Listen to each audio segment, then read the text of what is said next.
So you keep wondering if you are really ready to become a coach.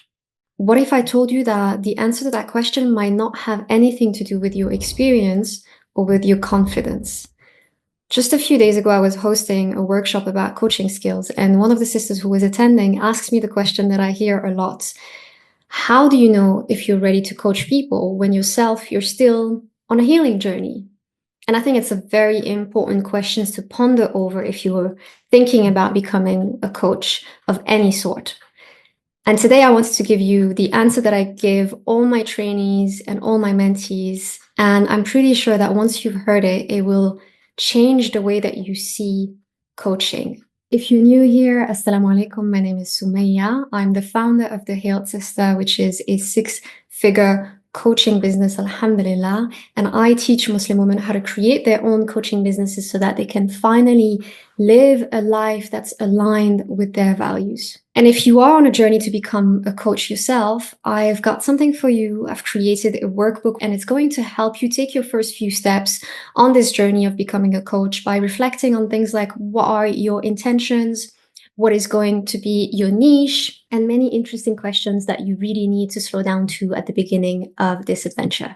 If you want to get that workbook, just comment workbook under this video and I'll send you the link to download it for free. So let's get back to the main question that we mentioned at the beginning of this video. Are you really ready to become a coach and to support people? Here's a mindset shift that I want you to think about. The way that I like to see coaching is just like the way that I see writing.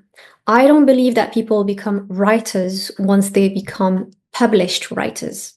I think you are a writer when you decide to be a writer and to dedicate time and effort into writing pieces of content and whatever you want.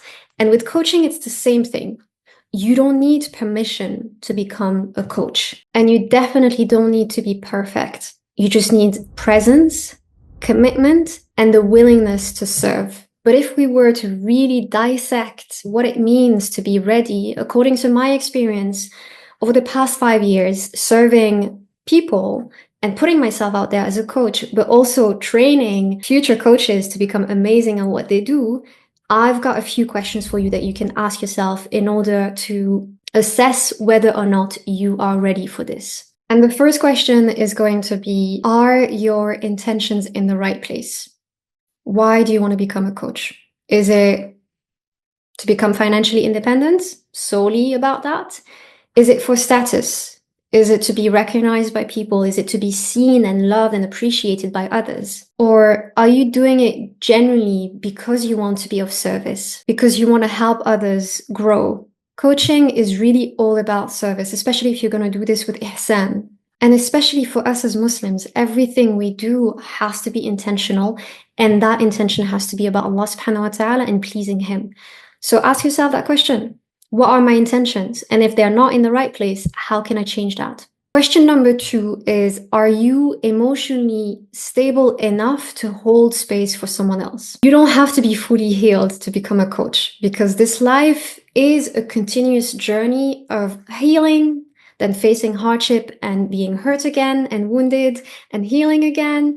And healing is not linear anyway. So you're always going to be on that journey yourself. And you should also put in the effort to work on yourself, whether you're coaching or not. But the question is, are you grounded enough to support others without absorbing their pain? Can you have a full-on conversation about emotional things without coming out of it teary, triggered, and almost overwhelmed with what was discussed? Can you also listen to someone who potentially has gone through something similar as you without making it about you? Question number 3 is, are you a good listener? So very much related to the previous question, coaching is all about having those incredible active listening skills.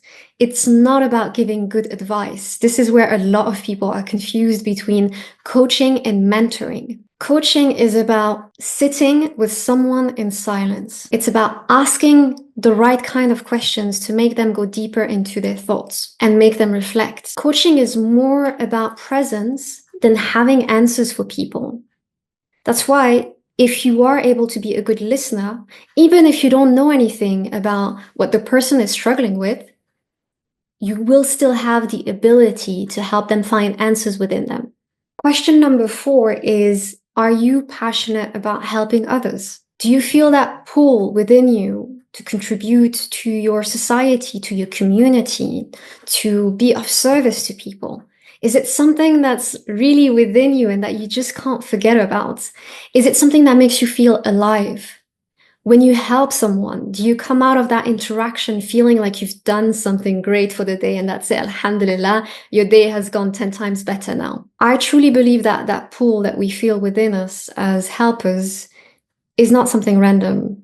It's something that Allah subhanahu wa ta'ala has put in us, alhamdulillah.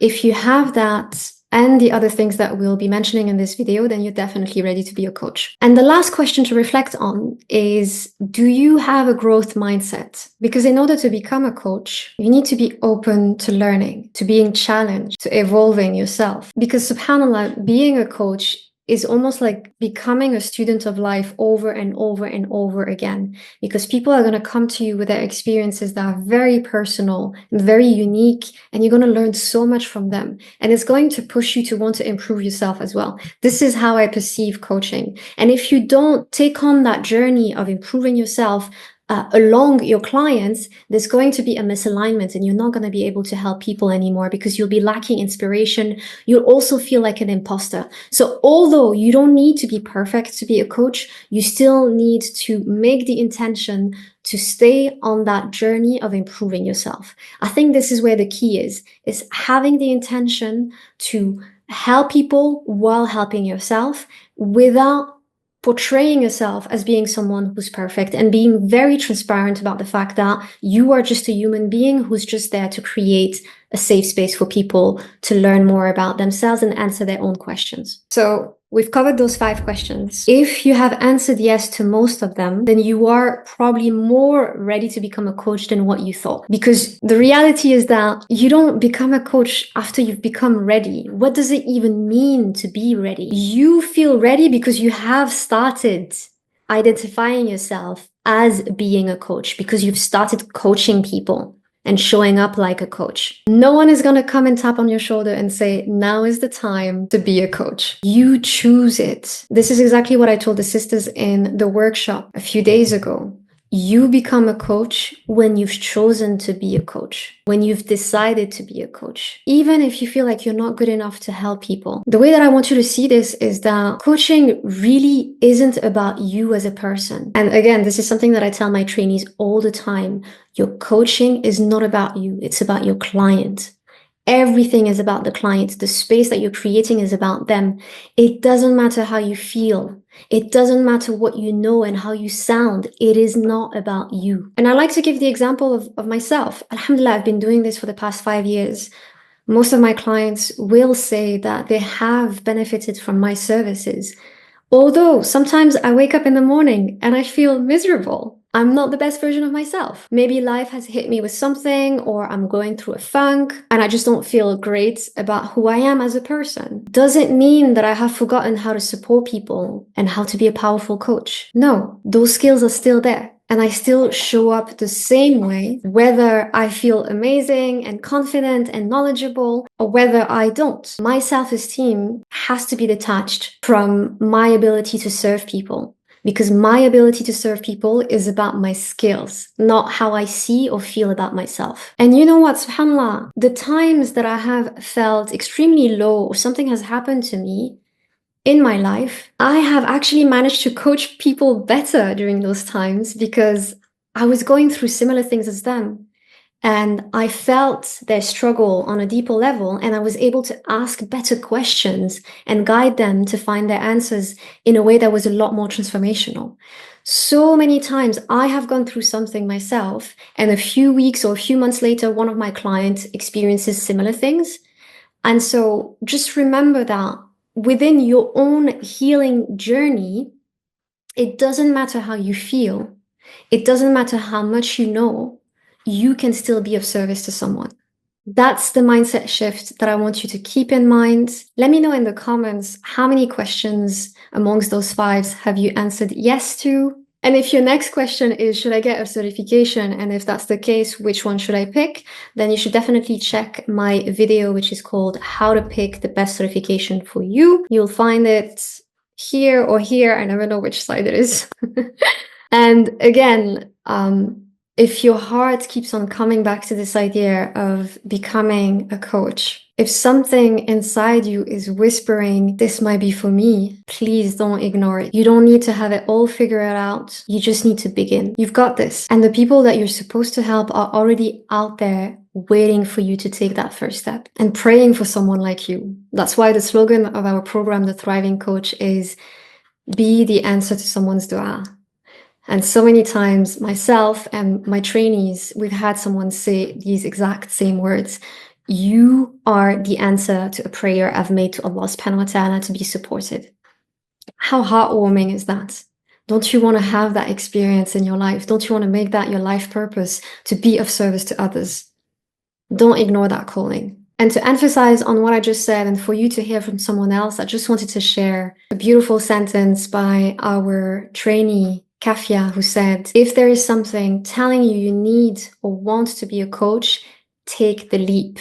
The Ummah will thank you for it. Allah will reward you for taking this step. And then she described her experience with us by saying, taking this step with the Heal Sister and with the Thriving Coach program will be the best decision that you will make for your personal growth and to kickstart your career as a coach as well, inshallah. So if you want to be supported on that journey of becoming a certified Muslim coach, the details to apply are in the description box below. You can still apply to join cohort number 4 of the Thriving Coach, which is starting very soon. So don't wait too long before submitting your application so we can have a chat with you and help you change your life and become the mean for so many people to heal, inshallah. That's it for today. I will see you in the next video, beautiful. Ma salama.